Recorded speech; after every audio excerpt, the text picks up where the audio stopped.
নমস্কার, শুভ মধ্যাহ্ন। চলে এসেছি একটা রেসিপি নিয়ে।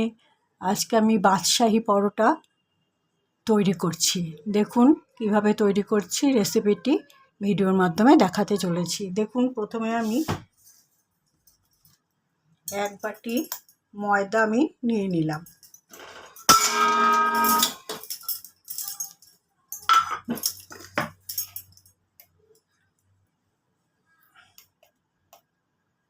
এই পরিমাণ নুন দিলাম।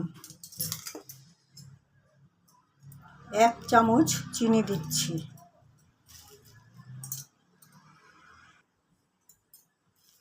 এবার নুন চিনি দেওয়া ময়দাটাকে ভালো করে মিশিয়ে নিলাম।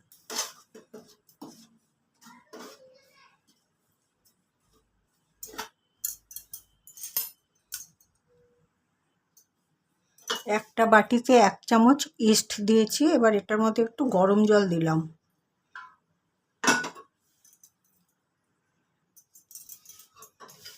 এর মধ্যে দিয়ে দিচ্ছি একটু সাদা তেল।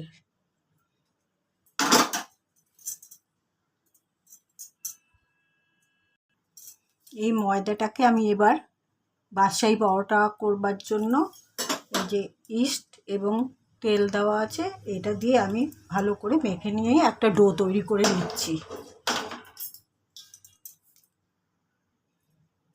আমি বাদশাহী পরোটা মাখবার সময় ডোটা যখন তৈরি করছি, জলের পরিবর্তে ঈষদুষ্ণ দুধ ইউজ করছি। আপনারাও তাই করবেন। আর যদি কোনো কারণে দুধ না থাকে, তখন ঈষদুষ্ণ জল দিয়ে পরোটাটাকে ডোটা তৈরি করে নেবেন। আমার দুধটা ছিল, তাই আমি দুধ দিয়ে করছি এটা। বাদশাহী পরোটা তৈরি করার ময়দার ডোটা আমার তৈরি করা হয়ে গেছে। তবে আরেকটুখানি নরম করব, এটা আমি একটু রেস্টে রাখবো। এবার মিনিট 10 রেস্টে রাখবো।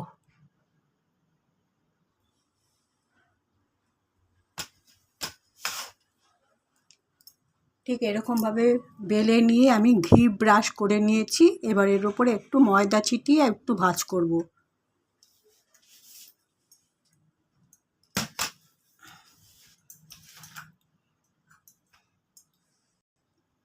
ময়দা ছিটিয়ে পুরো পরোটাটার উপরে এরকম রোল করে নিয়েছি। এবার গোল করে ভাঁজ করে নিচ্ছি। বাদশাহী পরোটা বানানোর জন্য আমি 2টো লেচি কেটে তৈরি করে নিয়েছি। এগুলোকে আমি একটু রেস্টে রাখছি 15 মিনিট। তারপরে আমি পরোটাগুলোকে বানাবো। ফিরে আসছি। বাদশাহী পরোটা আমার ভাজা হচ্ছে, দেখুন।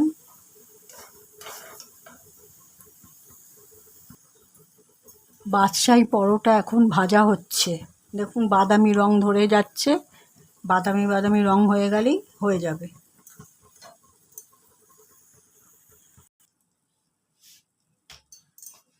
বাদশাহী পরোটা আমার তৈরি করা হয়ে গেছে। গ্যাস নিভিয়ে দিয়েছি। দেখুন এরকম হয়েছে। আপনারাও এরকম নরম তুলতুলে বাড়িতে অনায়াসে করে নিতে পারবেন। রেসিপিটি আমি আরেকবার রিপিট করছি। প্রথমে ময়দা 1 কাপ নিন বা 2 কাপ নিন, সেই অনুপাতে নুন দেবেন, সেই অনুপাতে চিনি দেবেন। আরেকটি ছোট্ট বাটির মধ্যে ইস্ট দেবেন, সেই অনুপাতে। কখনো বেশি পরিমাণ হলে 2 চামচ, অল্প পরিমাণ হলে 1 চামচ। তার সাথে একটু সাদা তেল মিশিয়ে নিয়ে তারপরে ওই মিশ্রণটা, যে ময়দা চিনি নুন মিশিয়ে যে পুরো ব্যাপারটাকে মিশিয়ে নিয়েছিলেন, এখন ইস্টের সাথে এটাকে দিয়ে ভালো করে একটা ডো তৈরি করে নেবেন। তারপরে কিছুক্ষণ রেস্টে রাখবেন। রেস্টে রেখে তারপরে এটাকে লেচি কেটে বেলে নেবেন। বেলবার পরে তারপরে একটু ঘি ব্রাশ করবেন। ঘি ব্রাশ করার পরে তারপর ওটাকে একটু উপরে ময়দা ছিটিয়ে রোল করে নেবেন। রোল করে নিয়ে তারপরে এটাকে বেলবেন। দেখিয়ে দিলাম।